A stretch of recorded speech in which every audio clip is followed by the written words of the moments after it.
Dan Sport Lovers, untuk membahas persaingan di semifinal Piala Dunia 2026, kami sudah terhubung dengan jurnalis Kompas.com. Ada Sam Bagaskara langsung dari Amerika Serikat, tepatnya di New York. Halo Bung Sam, selamat malam waktu Indonesia. Apa kabar? Selamat malam waktu Indonesia. Baik, Tata. Baik, Bung Sam, jadi bagaimana untuk persaingan keempat tim ini di babak semifinal? Untuk persiapannya sendiri di sana bagaimana? Iya, 100 pertandingan sudah digelar sejauh ini di Piala Dunia 2026. Artinya tinggal 4 laga lagi yang akan dimainkan. 4 tim lagi yang tersisa juga. Sebuah kulminasi yang luar biasa untuk Piala Dunia 2026 kali ini. Karena 4 tim yang tersisa adalah 4 tim terbaik, boleh dibilang begitu. Karena secara ranking FIFA, 4 tim ini adalah 4 tim teratas di ranking FIFA terbaru ya. Ada Prancis, ada Spanyol, ada Argentina, dan juga Inggris. Memang secara undian ini sudah dirancang oleh FIFA sejak November di tahun lalu, sebelum undian digelar di Washington DC pada Desember. Artinya 4 tim teratas di ranking FIFA tidak akan bisa bertemu sebelum semifinal.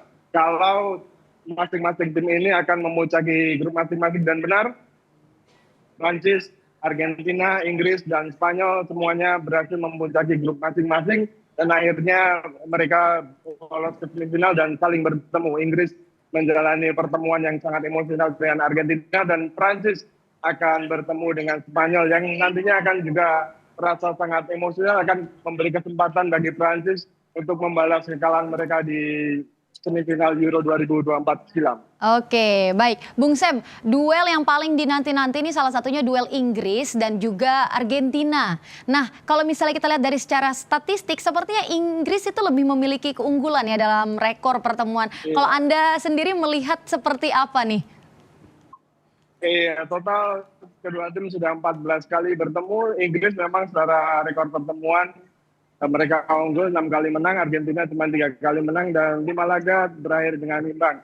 Kalau di Piala Dunia, 2 tim ini terhitung 5 kali bertemu, dan Inggris juga unggul tipis 3 kali kemenangan, sementara Argentina 2 kali kemenangan. Memang pertemuan Argentina-Inggris ini akan sangat emosional, akan sangat ikonik juga, karena sejarah Piala Dunia selalu memunculkan cerita-cerita menarik dari pertemuan antara Inggris dan Argentina. Orang tentunya ingat bagaimana sihir Diego Armando Maradona mengalahkan Inggris di tahun 1986 Piala Dunia di Meksiko. Kala itu Maradona memproduksi 2 gol paling ikonik dalam sejarah Piala Dunia. Yang satu tentu gol tangan Tuhannya Maradona, gol yang kontroversial sekaligus ikonik kala itu.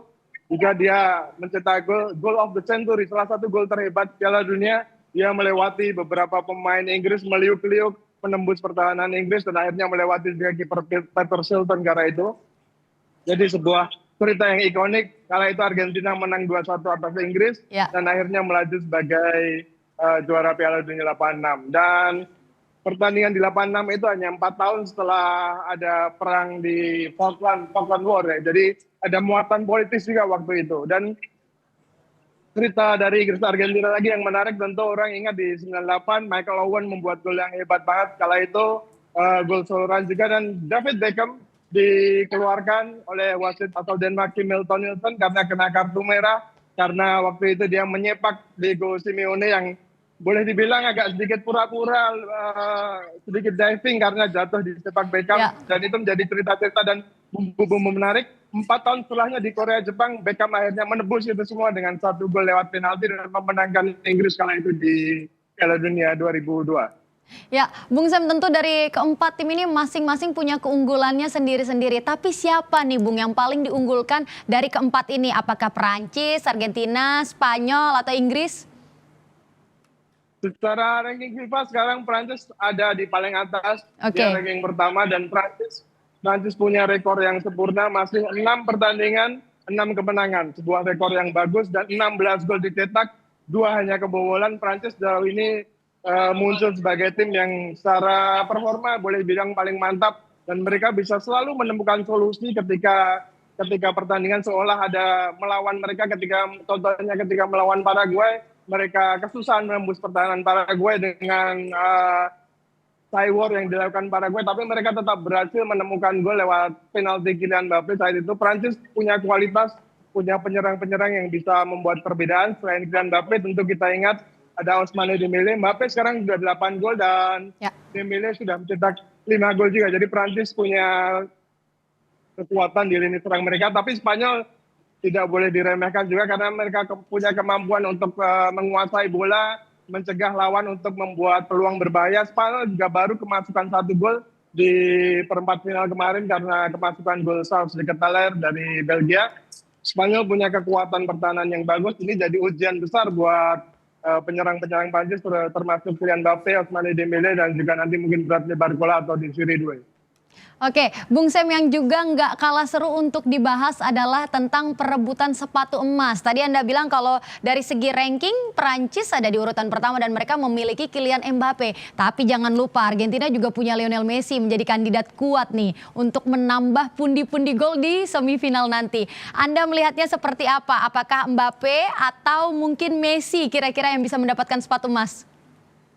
Betul banget Tata ya, kalau bicara Argentina kalau nggak bicara tentang Lionel Messi, walaupun usianya sudah 39 tahun, tapi sihirnya seperti nggak habis-habis, daya magisnya nggak habis-habis.